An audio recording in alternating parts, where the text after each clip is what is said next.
नमस्कार दोस्तों, motivational biography channel में आप सभी का स्वागत है। मैं सतीश हिंदुस्तानी आज मैं बताने वाला हूँ महान वैज्ञानिक न्यूटन के बारे में। जी हाँ, ये दुनिया के वैज्ञानिकों में से एक महान वैज्ञानिक माने जाते हैं। इस वीडियो को अंत तक देखते रहिए। आप इन महान वैज्ञानिकों के बारे में कुछ ऐसे बातें जानेंगे जो शायद कभी नहीं सुने होंगे। वे शुरू से चांद तारे के बारे में सोचते रहते। सर आइजैक न्यूटन एक वैज्ञानिक थे जिन्होंने मॉडर्न साइंस का नक्शा बदल दिया था। सर आइजैक न्यूटन इंग्लैंड के एक वैज्ञानिक थे जिन्होंने गुरुत्वाकर्षण का नियम और गति के सिद्धांत की खोज की। वे एक महान गणितज्ञ, भौतिक वैज्ञानिक, ज्योतिष एवं दार्शनिक शास्त्र थे, यानी mathematician, physician, astronomer, author, historian, philosophy. यांत्रिक में न्यूटन ने संवेग तथा कोणीय संवेगों दोनों को संरक्षण के सिद्धांतों को स्थापित किया और इन्हें नोबेल पुरस्कार से भी सम्मानित किया गया। सर आइजैक न्यूटन का जन्म 4 जनवरी 1643 ईस्वी को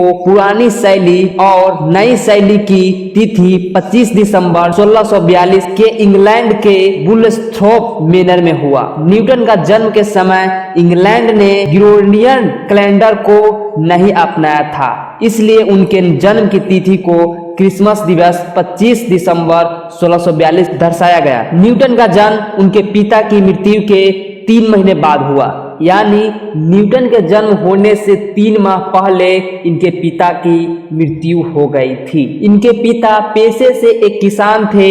इनके पिता का नाम भी आइजैक न्यूटन था। इनके माता का नाम हन्ना एसफक थी। जब न्यूटन 3 वर्ष का हुआ तो इनकी माँ दोबारा शादी कर लिया, जिनका नाम रेवर्ड बर्नाबुस स्मिथ था और इसके साथ चली गई। न्यूटन को इसकी नानी के पास छोड़कर और न्यूटन अपने सौतेले पिता को पसंद नहीं करता था। 12 वर्ष से 17 वर्ष की आयु तक उन्होंने द किंग्स स्कूल ग्रांथ में शिक्षा प्राप्त की, जहां पुस्तकालय की एक खिड़की पर उनके हस्ताक्षर आज भी देखे जा सकते हैं। कहा जाता है कि न्यूटन से स्कूल में लड़ाई झगड़ा होने के कारण उसे स्कूल में से निकाल दिया गया और उसकी माँ उसे खेती करने के लिए कहती थी। तब एक टीचर जिनका नाम हेनरी स्टोक्स है, उसकी माँ से बोलता है कि न्यूटन को फिर से स्कूल भेज दे ताकि वह अपनी शिक्षा पूरा कर सके। जून 1661 में उन्होंने ट्रिनिटी कॉलेज कैम्ब्रिज में एक सीजर एक प्रकार की कार्य अध्ययन भूमिका के रूप में भर्ती किया गया। उस समय कॉलेज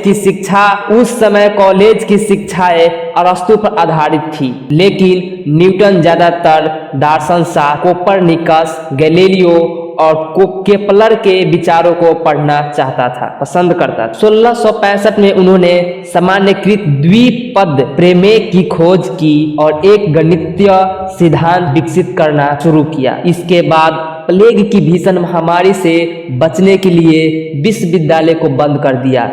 तब वे घर पर अध्ययन किया और प्रकाशिकी और गुरुत्वाकर्षण के नियमों पर अपने सिद्धांत का विकास किया। कोई कहता है कि न्यूटन सेब के पेड़ के नीचे बैठा था, तो कोई कहता है कि न्यूटन खिड़की के पास बैठा था। तब उन्होंने देखा कि अचानक से एक सेब नीचे गिरा। तभी न्यूटन सोचने लगा, यह सेब नीचे क्यों गिरा, इधर उधर ऊपर क्यों नहीं गया। वह काफी देर से बैठकर यही सोच रहे थे कि बहुत देर सोचने और विचारने के बाद उन्हें प्रयोग करने पर पता चला कि उन्होंने कहा, जब तक गुरुत्वाकर्षण बल रहेगा तब तक वह चीज नीचे आएंगी। जब गुरुत्वाकर्षण बल खत्म हो जाएगा तो वे चीज वहीं तैरने लगेगी। इस प्रकार न्यूटन गुरुत्वाकर्षण के नियम की खोज की। सर आइजैक न्यूटन की मृत्यु 31 मार्च 1727 ईस्वी को केसिगठन मेडलेकस जर्मनी में हुई थी और इन्हें वेस्टमिंस्टर एब्बे में दफनाया गया था। न्यूटन के